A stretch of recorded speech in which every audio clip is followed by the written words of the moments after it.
I'm Bruton, and today on the Build Show, I'm going to give you multiple tips for measuring trim. Tip number one actually has to do with crown molding, and it doesn't start up here, it actually starts down here. So growing up in a remodeling business, have no problem wearing stilts and doing tasks on stilts.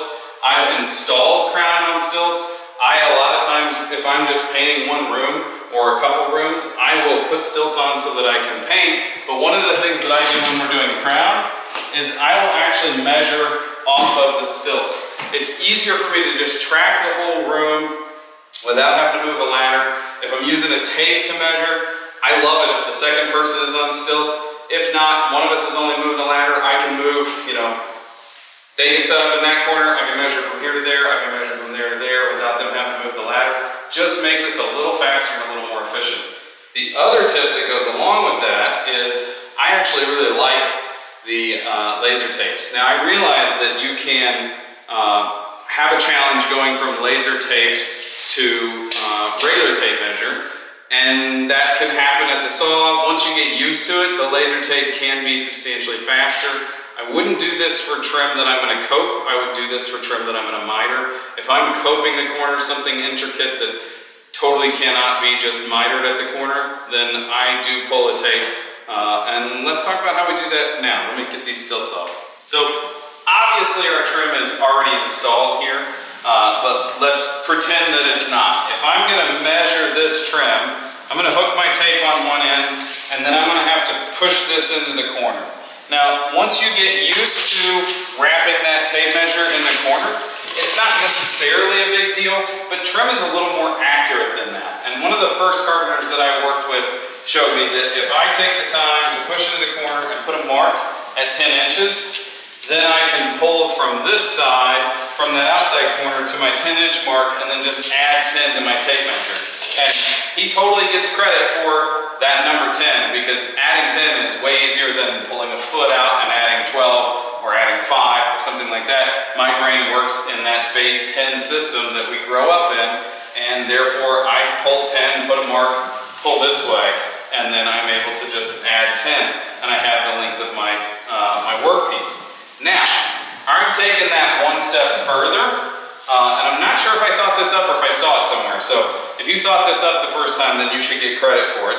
What I do before we start is I'll cut 2 pieces of the trim that we're using, 10 inches long from long side to here, and then I will take that around the room with me, and I'll push this around the outside corner, hook on it and pull it here, or from here I can hook and pull, or I can stick it on the inside corner, and once the piece slides in, that's my 10 inches from the corner mark. So I can pull there to here and do the math without having to add that line.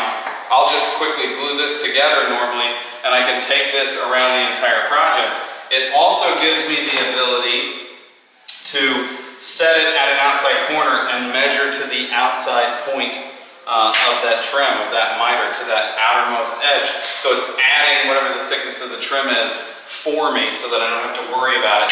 And then I'm not doing any, what's the math on the back side, or am I cutting it from the back where the saw is going to blow it out? I can cut everything from the face. I can cut everything either on the flat or up against the fence rather than upside down, thinking about inside or outside. And I can do that the same with this guy. So if I'm measuring from that outside corner, I can butt my laser tape against that 10-inch piece and shoot to the corner and get that measurement and then write it down. So that's my second trim tip. Here's another one that a lot of people, I've worked with trim carpenters that have a decade of experience, and they don't understand that it's easier to write with a pen and paper and take this with you than it is to worry about where you wrote in carpenter's pencil on a 2x4 and whether or not you know where that thing is still, or whether or not you have it accurate. I have more than enough room in this book. This book fits in my pocket. I measure the entire house before I cut any trim, and so I don't have to have anything except for pen, paper, and my 2 tapes to measure all the base trim in the entire house. And I really think that that makes a difference in productivity. Let me take you for one more tip now.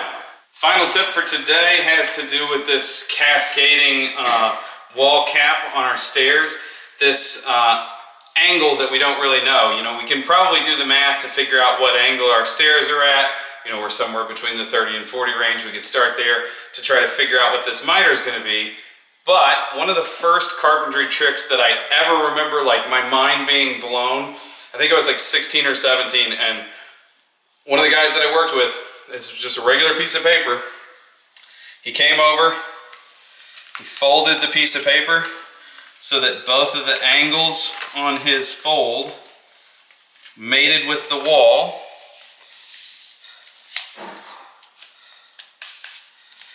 And found that angle.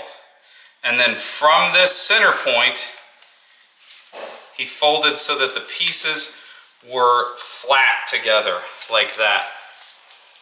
So that they aligned right there. I got it slightly off. So now what I've done is I've found this angle rather than the turn. Now I can take this to the miter saw, place the piece that was up against my workpiece on the fence of the miter saw, bevel my blade until it hits this, and now I have that cut. And the first time he showed that to me, I said, yeah, but don't I need to know what that angle is? And he said, you know what the angle is, it's this. Quit worrying about the number and just cut the damn piece and get back to work. And I really had like a change in the way that I thought about things. It doesn't matter what the angle is. I don't need to know what the angle is. I don't care what the angle is. What I care about is whether or not that cut's tight. And I've applied that to a whole bunch of stuff, but taking one piece of paper, I'm able to determine what that miter cut is, and I was able to do it in what, 10 seconds? Now I can go out, cut it. If it's not perfect, if I'm worried that it's not gonna be perfect, I cut 2 pieces. I'll make one change and it'll be spot on. So follow those simple tips, making measuring trim a lot easier in my book. And I also kind of glazed over it, but I measure the whole house before I start installing any trim. The house is not going to change. There's no reason to measure one room, go cut that room. Measure the next room, go cut that room. Measure the whole house, cut the whole house, stack it so that you know what's there, bring it in and install it. I've always had good luck with it. The house doesn't change. You can measure it all at once. You can be in that mode and then move to cutting mode, then move to install mode. Don't forget to subscribe to the newsletter. There is new stuff every week. We have new contributors added all through the month of September.